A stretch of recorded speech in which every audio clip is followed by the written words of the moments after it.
Shalom, shalom, boa tarde. Hoje é dia 15 de setembro de 2022. É o dia 19 do mês de Elul, 5.782. À tarde com a Torá, trazendo a porção da semana. Nós estamos na porção Kitavu, quando entrares, na terra prometida. Então nós temos aí a nossa paraxá da semana. Hoje é o quinto dia da semana, é a quinta-feira, e portanto é o quinto dia para o Shabat. E nós estamos então na nossa quinta aliá, a nossa quinta leitura da nossa paraxá da semana. E hoje nós vamos ter aí diante de nós o início, hoje, amanhã e até sábado, o sagrado dia do Shabat. Nós vamos ter aí as bênçãos e maldições em que nós vamos ter aí diante do monte Gerizim e o monte Elval, E vamos trazer alguns ensinamentos dentro desse aspecto aqui, para podermos entender um pouco mais daquilo que nós não aprendemos no ano passado, e menos do que o próximo ano, para graça de Hashem, ok? Então, amados, nós estamos aí para trazer esta palavra bendita. Hoje nós temos como o tema principal sobre a mitzvah da alegria e o mandamento da alegria, E é dentro desse aspecto aí que nós queremos focar também para o dia de hoje. Principalmente nós estamos aí dentro do mês de Elul, estamos indo para a nossa conexão com Rosh Hashanah e Yom Kippur, e festividade de Sukkot, Shemini Atzeret e Simchat Torah, o novo ciclo dos estudos da Torá. Então, nós temos aí a palavra do nosso Rebbe Menachem Mendel, o líder máximo da nossa geração, que vai nos falar aqui sobre a questão de atrair as bênçãos, de Deus, que está dentro da conexão da nossa aliá. E dentro do nosso capítulo 27, que nós vamos encerrar hoje o capítulo 27, e já vamos entrar no capítulo 28, onde nós temos aí, de fato, de forma mais extensa, sobre a questão das bênçãos e das maldições, ok? Então, nesse sentido aí, nós temos essa conexão para estarmos aí refletindo sobre questão de bênçãos e maldições.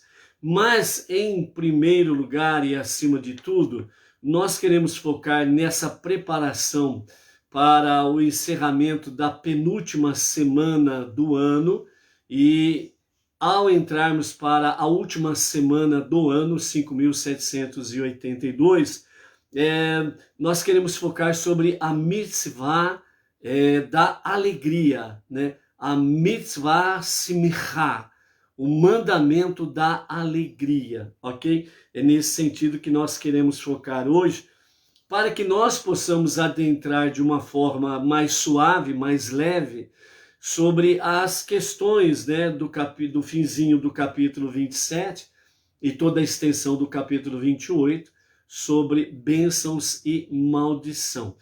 Não é para ficar com aquela pulguinha atrás da orelha, e muito menos ficar aí com inúmeros pensamentos vãos e ficarmos aí colocando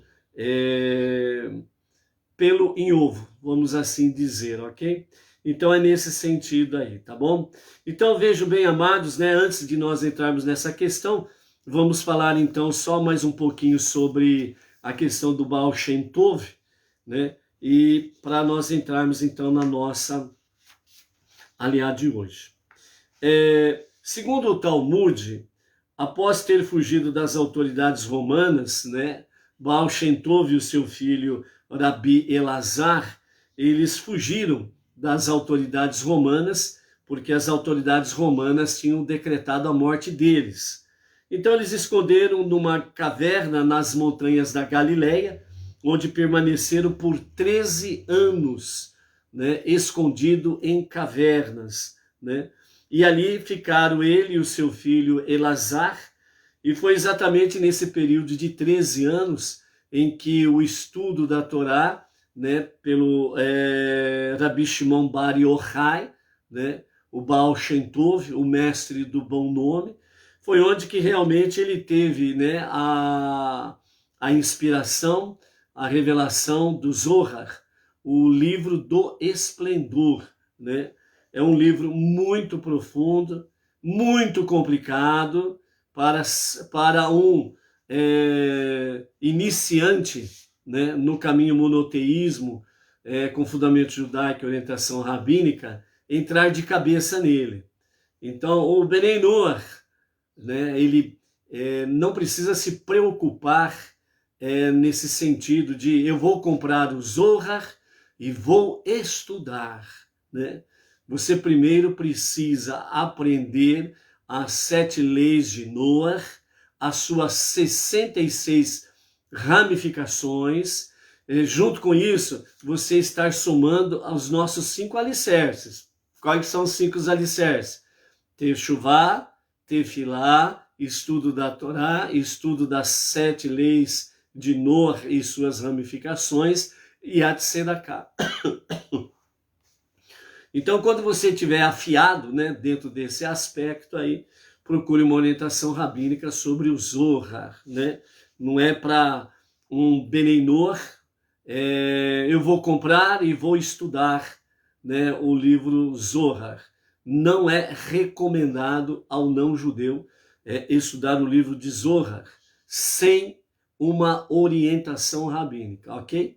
Então, algumas pinceladas, né, que são dadas de acordo com alguns ensinamentos do Zohar, o livro do esplendor, é aquilo que já está acessível e de mais fácil entendimento para os não-judeus, poder receber essas pequenas pinceladas, ok? É nesse sentido aí. Então foi exatamente nesse período em que realmente o Rabi Shimon Bar Yochai recebeu a revelação, a inspiração do Zohar, né? E nesse período, segundo o Talmud, os nossos mestres falam que realmente o Baal Shem Tov, né, o Rabi Shimon Bar Yochai, foi quando ele teve, durante esse longo período de 13 anos, né, eles foram visitados, né, ele e o filho dele, o Rabi Elazar, eles foram visitados pelas almas de Moshe e do profeta Elias, e que lhes revelaram muitos segredos, ampliando ainda mais os seus conhecimentos. Devido à sua luz, à pureza de sua alma e ao seu mérito, o Rabi Shimon Bar Yochai foi escolhido por Deus para transmitir a parte mais profunda e mais elevada da Torá. Parte do Zohar não foi transcrita na época, mas preservada e transmitida de forma oral pelos discípulos do Rabi Shimon Bar Yochai. Um de seus alunos, o Rabi Abba, realizou o registro escrito dos ensinamentos de seu mestre, mas apesar de transcrito, ainda não havia chegado a hora de ser revelado o seu conteúdo.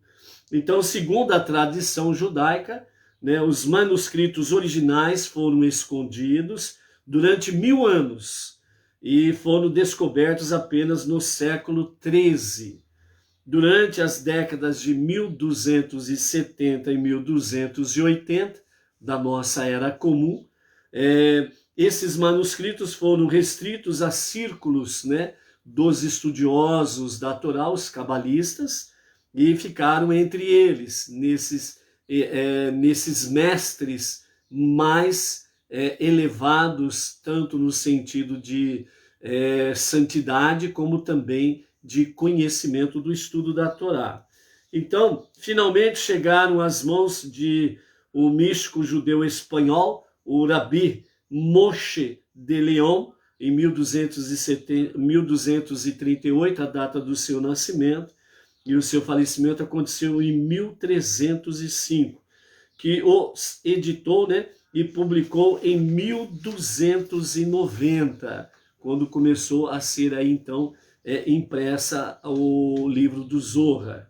Muitos dos cabalistas se estabeleceram na cidade sagrada de Safed, lá em Israel, que se tornou um centro dos estudos do Zohar.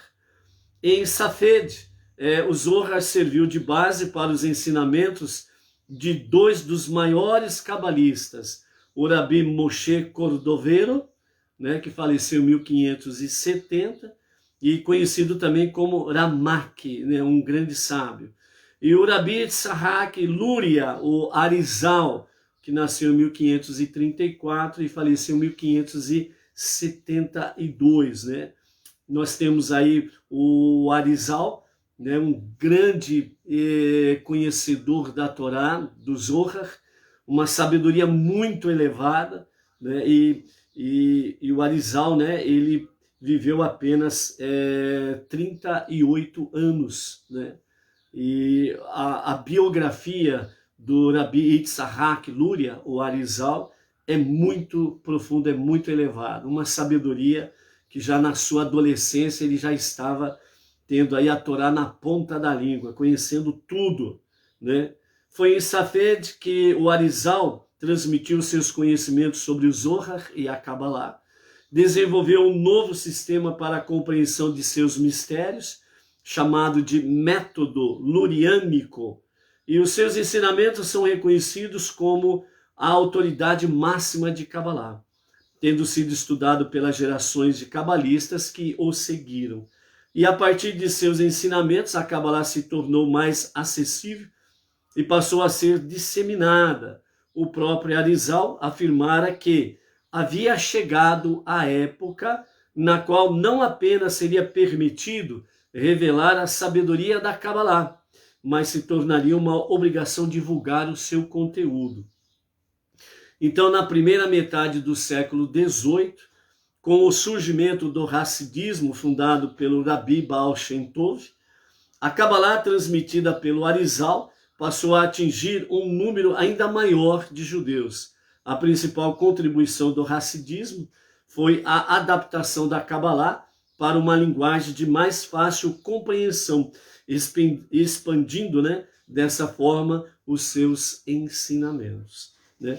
Então, hoje, com a devida orientação rabínica, né, realmente o Zohar e a Kabbalah estão mais acessíveis nos dias atuais. Mas lembrando sempre, orientação rabínica não é da sua cabeça, não é pela sua decisão, né? Eu sou bom, eu sou entendido, inteligente, né? Eu sei, eu faço, eu pinto 7, não tem problema nenhum. Não é por aí, ok? Monoteísmo com fundamento judaico e orientação rabínica. Organização, estrutura, disciplina e hierarquia são coisas que Deus sempre preservou e sempre primorou em trazer esta realidade. É só você estudar Moshe e o povo que saiu do deserto, aliás, que saiu do Egito e ficou pelo deserto 40 anos. A estrutura, a organização, a disciplina, a hierarquia, como que Deus ele preservou isso, valorizou, e é necessário isso daí. Então, portanto, por isso que o monoteísmo com fundamento judaico e orientação rabínica, é importante estarmos seguindo aquilo que diz o Pirkei Avot, o conselho, a sabedoria dos nossos pais, né? Procure um rabino e siga-o, né? Não vai atrás de rabino virtual, ficar em rabino virtual que você voa para o espaço logo logo, né? Sempre precisa de um rabino presencial, ok? E graças a Hashem, nós temos aí o benenoach.org.br, que é a plataforma do movimento Benei Noach Brasil, com a liderança do Rav Yaakov Gerenstad. Estamos aí nesta luta e nessa questão, né? Vivermos o monoteísmo realmente com orientação rabínica. É importantíssimo isso daí, ok? A nossa aliá de hoje, a nossa quinta aliá, ela está no capítulo 27, a partir do verso 11, né? Do verso 11 até o verso 26, é a conclusão do capítulo 27. Nós temos aí a introdução, onde nos fala sobre a questão do Monte Gerizim e do Monte Eival, né? 6 tribos estão diante do monte Gerizim e outras 6 tribos diante do monte Eival. Então, a Torá nos fala aqui no capítulo 11, né? 11, capítulo 27, melhor dizendo, né? Versos 11, 12 e 13, dizendo, né? Moshe ordenou ao povo naquele dia, dizendo: quando vocês atravessarem o Iarden, estes permanecerão no monte Gerizim, para onde os sacerdotes e os levitas se voltarão e abençoarão o povo. As 6 tribos que estarão diante do monte Gerizim, para que os sacerdotes, os Kohanim e os levitas voltem-se para abençoar o povo, são Shimon, Levi, Yehudá, Isahar, Yosef e Beniamim. Então essas tribos que estão diante de um monte Gerizim para as bênçãos. E diante do monte Eival, onde serão pronunciadas as maldições, né? A bênção, né? Vimos aí as 6 primeiras tribos, e agora diante do monte Eival, para a maldição, temos as tribos Reuven, Gad, Asher, Zevulun, Dan e Naphtali. Né? Então os levitas falarão dizendo a cada judeu em voz alta: amaldiçoado seja o homem que faz uma imagem esculpida ou fundida, uma abominação para Deus, o trabalho de um artesão, e o coloca em segredo. Então todo o povo responderá e dirá amém. Em cada maldição dita, o povo precisava responder amém. Ok? A-M-E-N, né? O amém com N de navio no final, com N de nun no final, né? E esse é um acrônimo, né, que fala sobre Deus é rei fiel para cumprir esta palavra. É isso que significa o amém, né?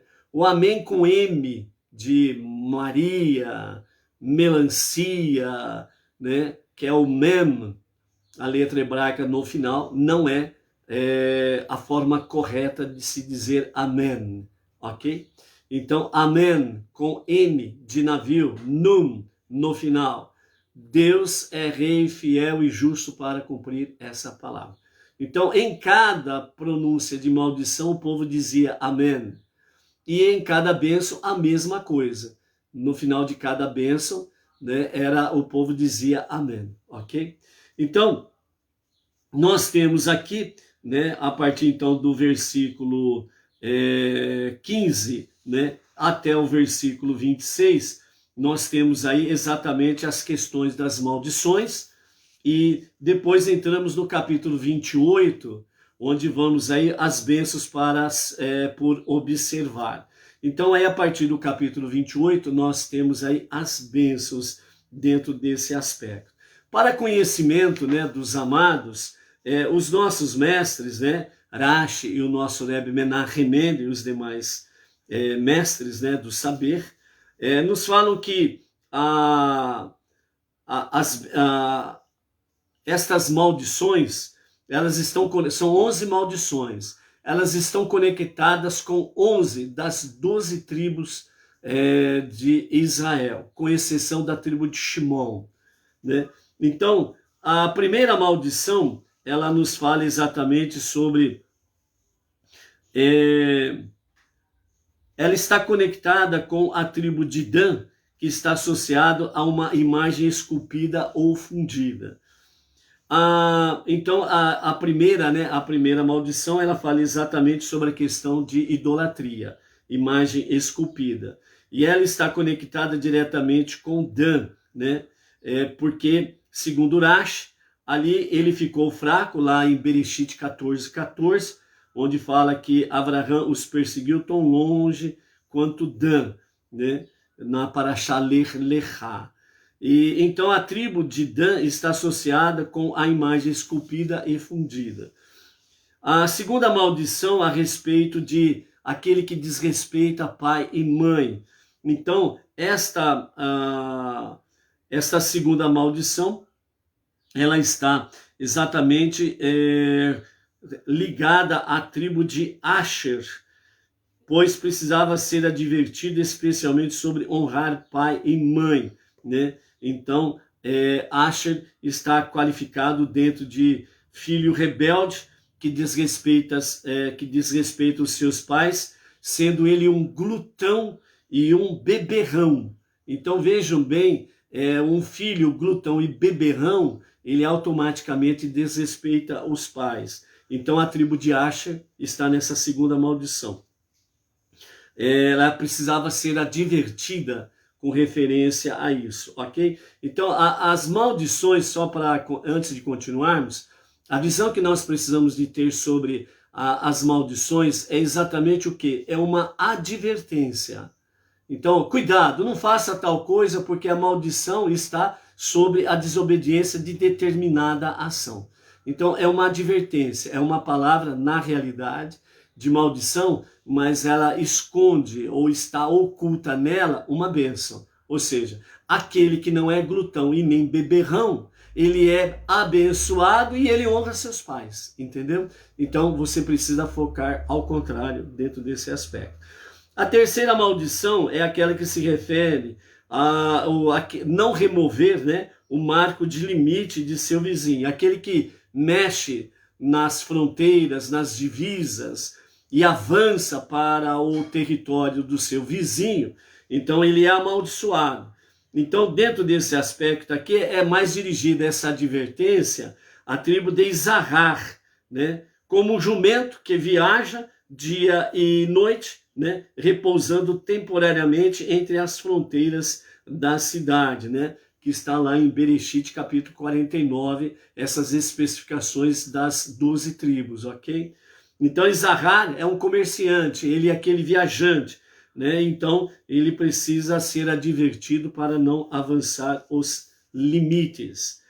A quarta maldição está sobre aquele que desvia o caminho de uma pessoa cega, né? Que nos fala exatamente sobre a pessoa cega, não é no sentido físico, uma pessoa que não enxerga fisicamente, né? Que tem essa deficiência visual, melhor dizendo, né? É uma pessoa cega no seu campo físico, ok? Mas é dentro de um sentido de conhecimento, intelecto, espiritual, né? Então, não pode fazer desviar uma pessoa cega, uma pessoa que não tem entendimento. Então, a pessoa aproveita a falta de conhecimento daquela pessoa e acaba, de alguma forma, desviando aquela pessoa do caminho certo. Então, advertência nesse sentido. Então, essa quarta advertência, ela está exatamente conectada com a tribo de Beniamim, né? Para que realmente Beniamim seja advertido dentro desse aspecto, para não desencaminhar o próximo. A quinta maldição, né, que fala sobre o julgamento do convertido, do órfão, ou da viúva, aquele que perverte, né, o julgamento destas categorias de pessoas. Então ele está diretamente conectado com a tribo de Erudá, a tribo de Erudá, que vem os reis, os juízes, né, da tribo de Erudá. Então essa advertência é principalmente para a tribo de Erudá, para que faça o juízo correto, adequado, justo, né, um juízo com equidade, equilíbrio, um juízo que não venha de forma alguma perverter o direito das pessoas, principalmente do convertido, do órfão, da viúva, do pobre e do destituído.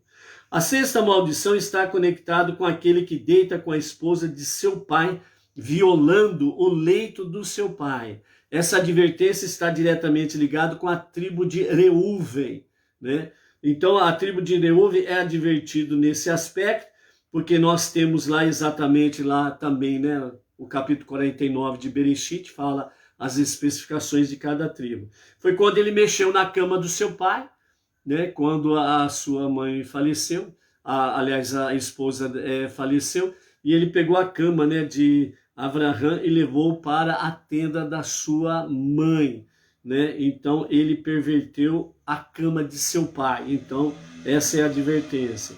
A sétima maldição está conectada diretamente com aquele que deita com um animal.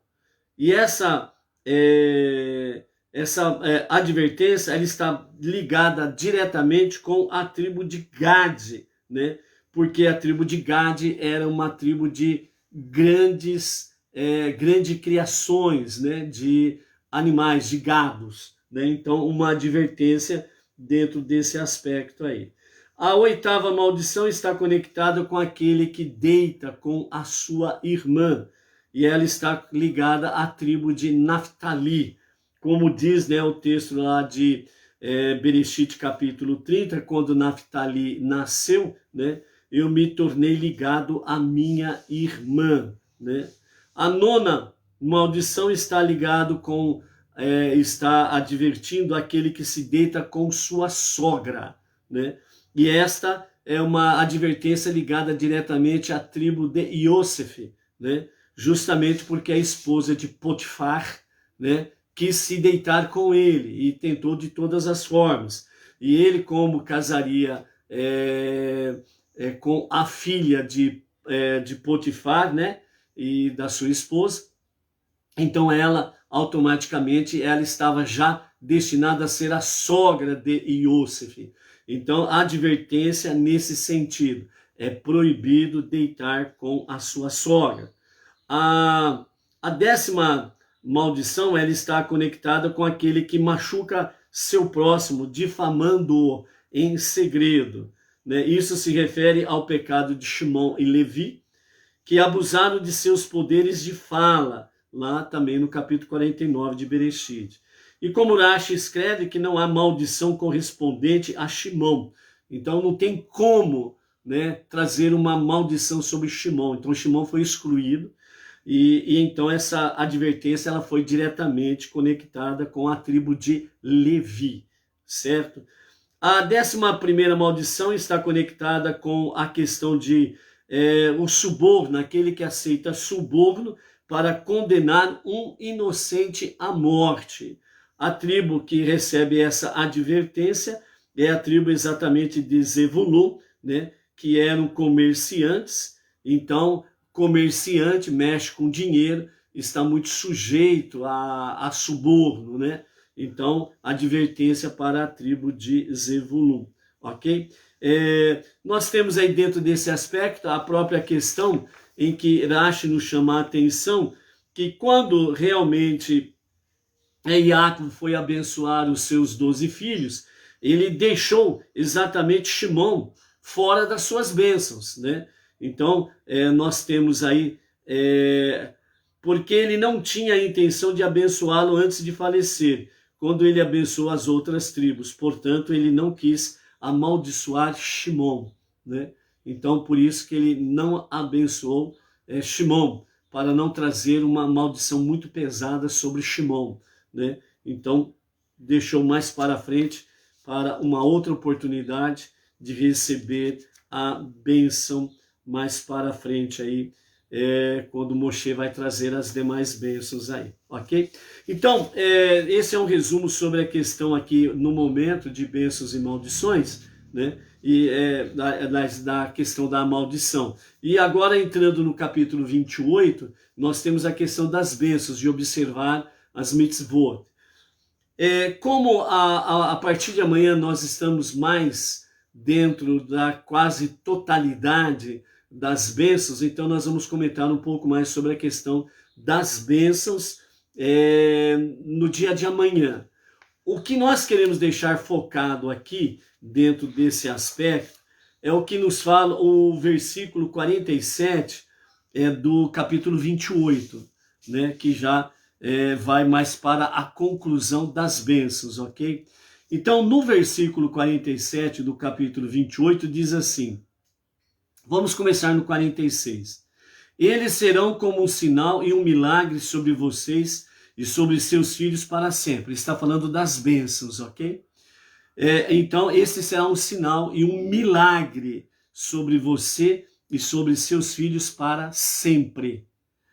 Aí nós entramos numa continuidade do versículo 46, entramos no 47, que diz assim, porque você não serviu Deus, seu Deus, com alegria e contentamento no coração, quando você tinha abundância de tudo. Corrigindo, nessa palavra de advertência final aqui, dentro desse aspecto, o versículo 45 fala das maldições, porque como se conclui bênçãos e maldições, maldições e bênçãos, então a partir do versículo 45 fala sobre a questão das maldições que perseguirão a vocês e se apossarão de vocês. Assim como nós temos aqui no início do capítulo 28, né, no versículo 1 e 2, que diz assim: e acontecerá, se você ouvir sempre, sempre, a palavra sempre, a voz de Deus, seu Deus, e for cuidadoso em observar todos os seus mandamentos, que eu ordeno hoje a você,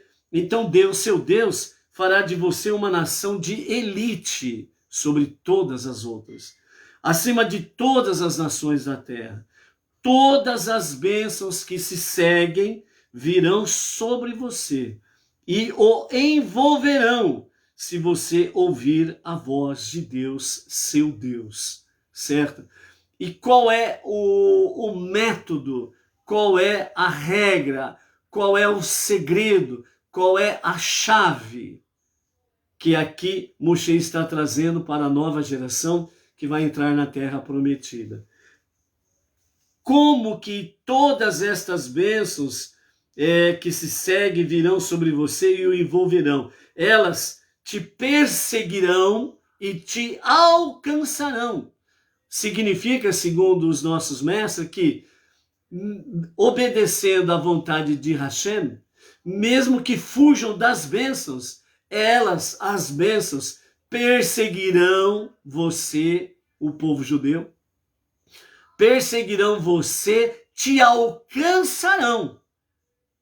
Não tem como fugir das bênçãos. É isso que quer dizer aqui. Mas há um segredo nessa história, em que a própria Torá nos responde, e nós vamos ver aqui o que os nossos mestres comentam sobre isso daqui. A chave e o segredo está exatamente no versículo 47. Vejam bem, por que o versículo 45? Porque todas essas maldições te perseguirão e te alcançarão. É a mesma coisa das bênçãos. Mesmo que o povo judeu tente fugir das bênçãos, se eles obedecerem os mandamentos, as bênçãos vão persegui-los, alcançá-los e serão abençoados. A mesma coisa dentro da maldição. Por desobedecerem, por serem rebeldes, as maldições vos perseguirão, vos alcançarão e vocês serão atingidos. Você, como povo, você será atingido pelas maldições. E por que isso? O versículo 47 é o que diz: porque você não serviu a Deus, seu Deus, com alegria e contentamento no coração, quando você tinha abundância de tudo. Ou seja, você não o serviu, as maldições te perseguiram, te alcançam e você sofrerá as consequências da maldição.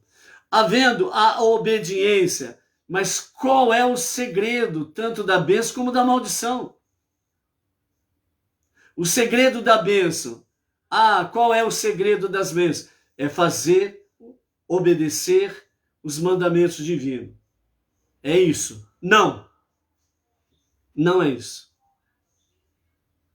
Interessante. Mas espera aí. Obedecer os mandamentos significa bênçãos? Será que é isso que o versículo diz aqui? A passagem diz para nós? Então vamos começar pela maldição, para podermos tentar entender essa história.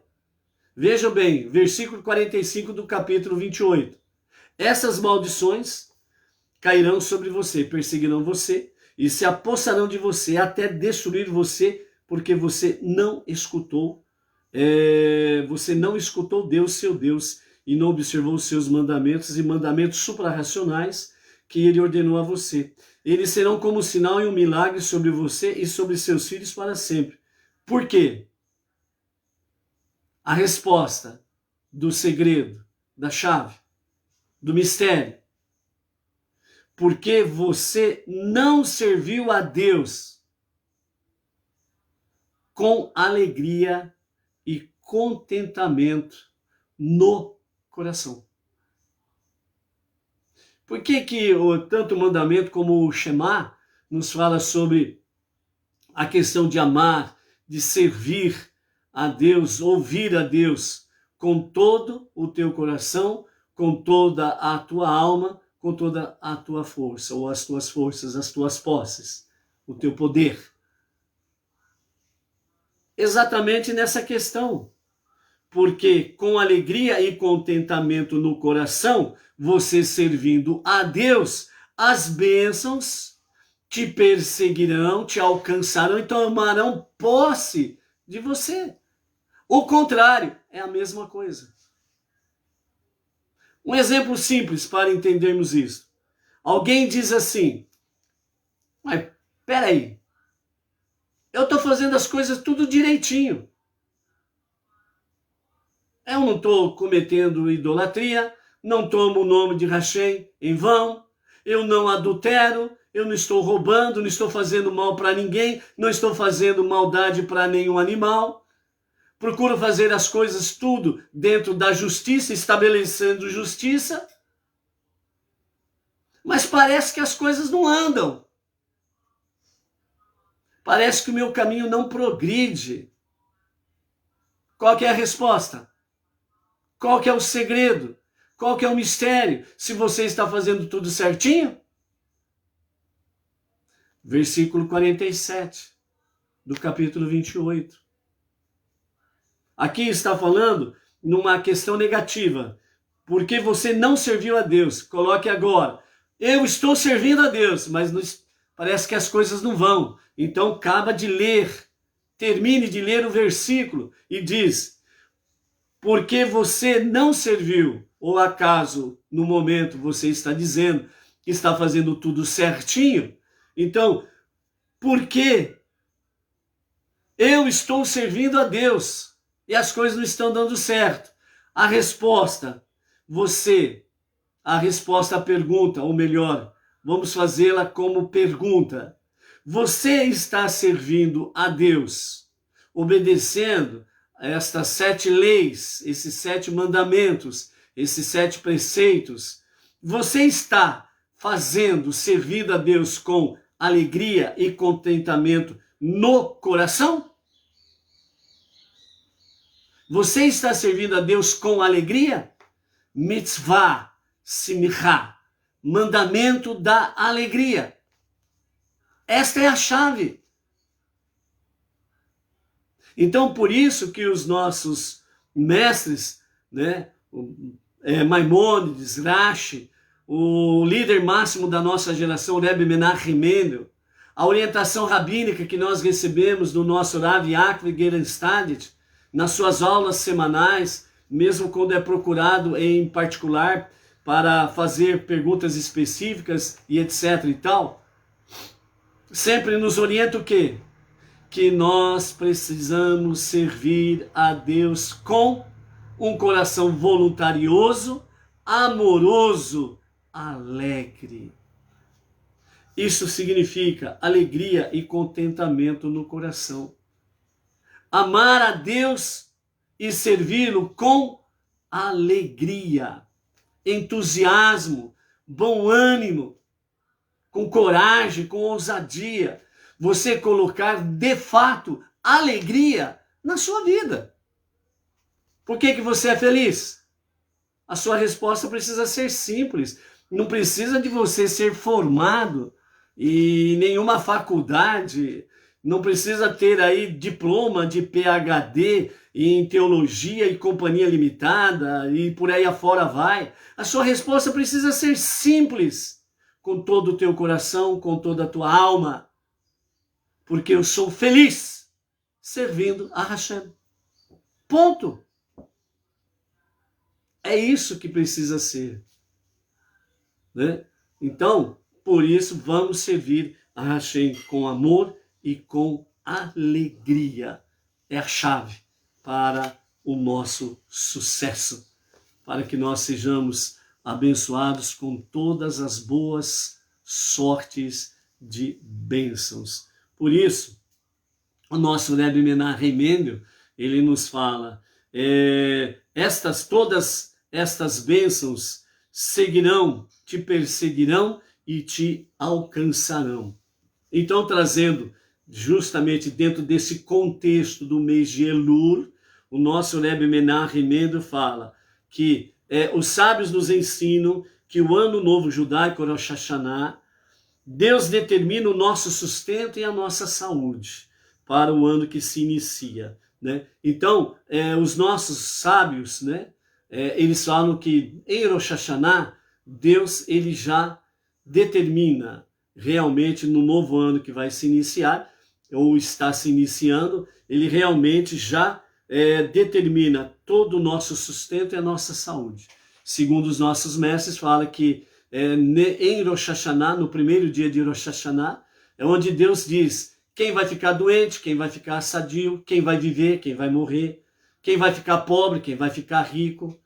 Então são alguns exemplos aí do que significa que no primeiro dia de Rosh Hashanah, o que é que Deus determina de sustento, saúde, vitórias, vida, morte, e por aí afora vai, né? Pobreza, riqueza, etc. e tal. E aí então vem aquela questão, né? Então, com tudo isso, sabedores que somos de que realmente no primeiro dia de Rosh Hashanah, Deus já determina todas estas coisas, né? Então, contudo, nós continuamos fazendo as nossas preces diárias pela saúde, pelo alimento, pelo sustento, vigor, trabalho, salário, para que não sejamos pobres e miseráveis, que tenhamos sucesso, prosperidade, etc, e etc, e etc. Ok? Então, quer dizer, sabemos que Deus determina, mas nós continuamos fazendo as preces. Então, o Rebbe lança para nós a pergunta: é realmente necessária a oração diária se tudo já foi decretado em Rosh Hashanah? Então, esse versículo nos provê a resposta a estas perguntas, né?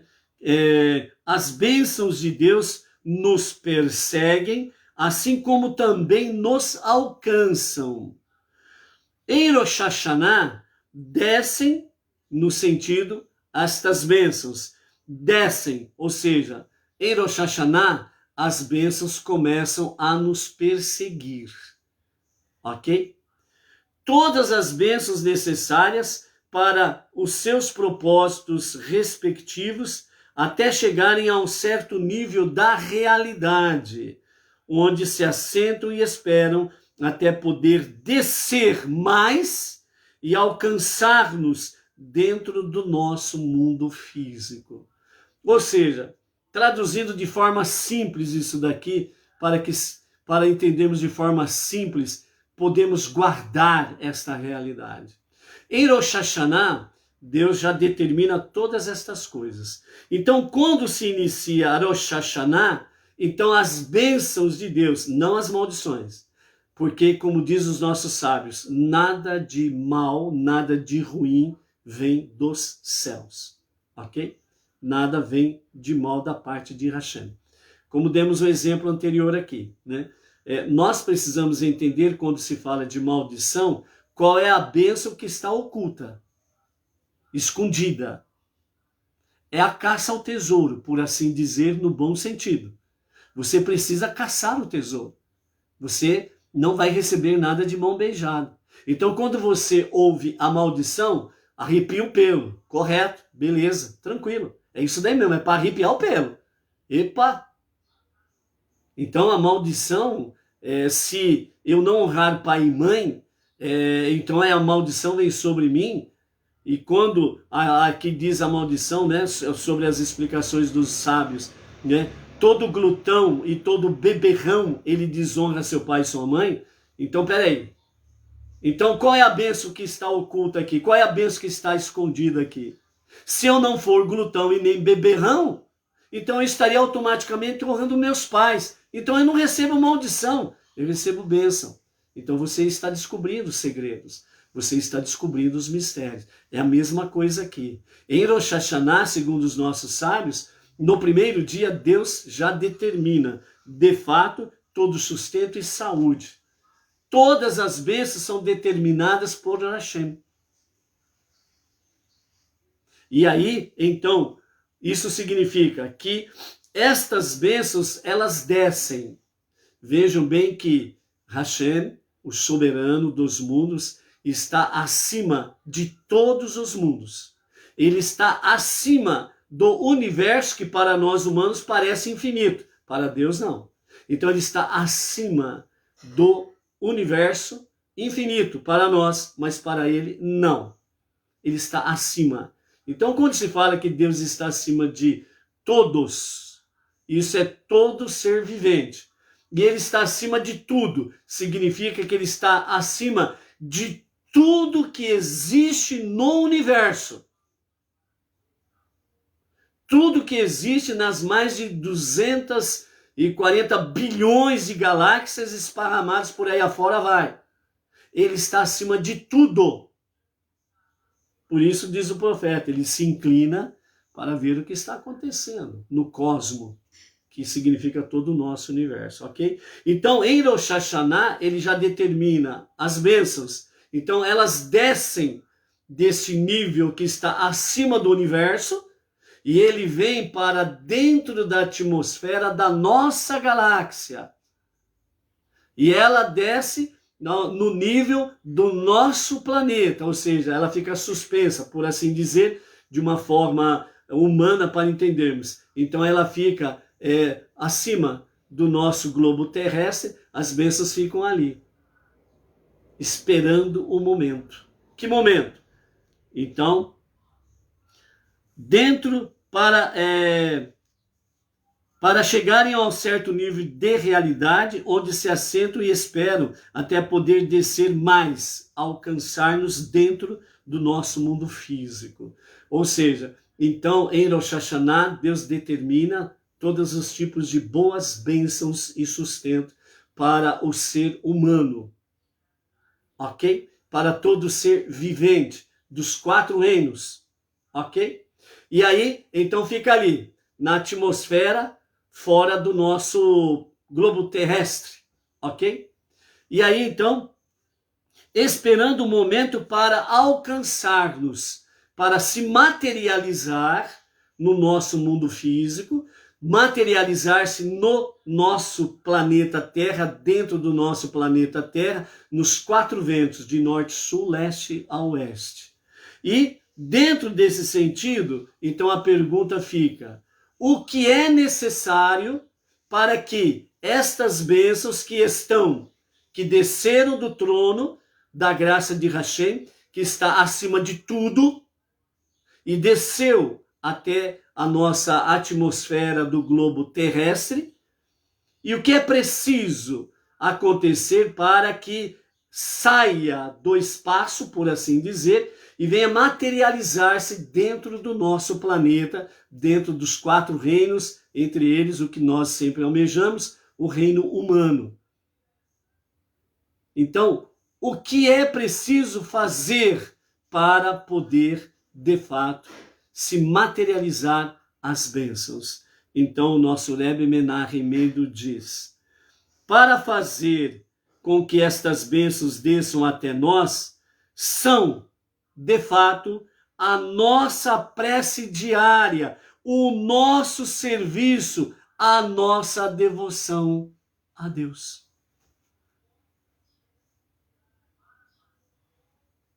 Voltando, você está fazendo com alegria as suas preces diárias?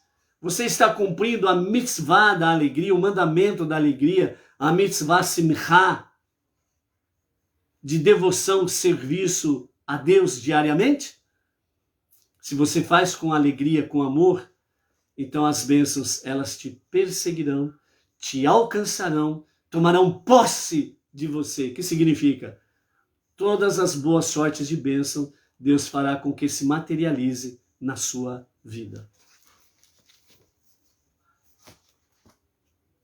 Pense, reflita, tire suas conclusões, sabendo que a chave, o segredo, é servir a Hashem com amor e alegria.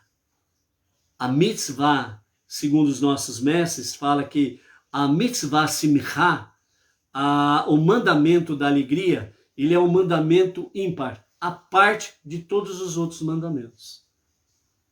Qualquer mandamento que você fizer, a mitzvah simcha precisa estar acompanhada, para que estas bênçãos te persiga, te alcance e tome posse de você. Então o segredo é servir a Hashem com a mitzvah simcha, o mandamento da alegria. Amanhã tem mais. Shalom, shalom. Até lá.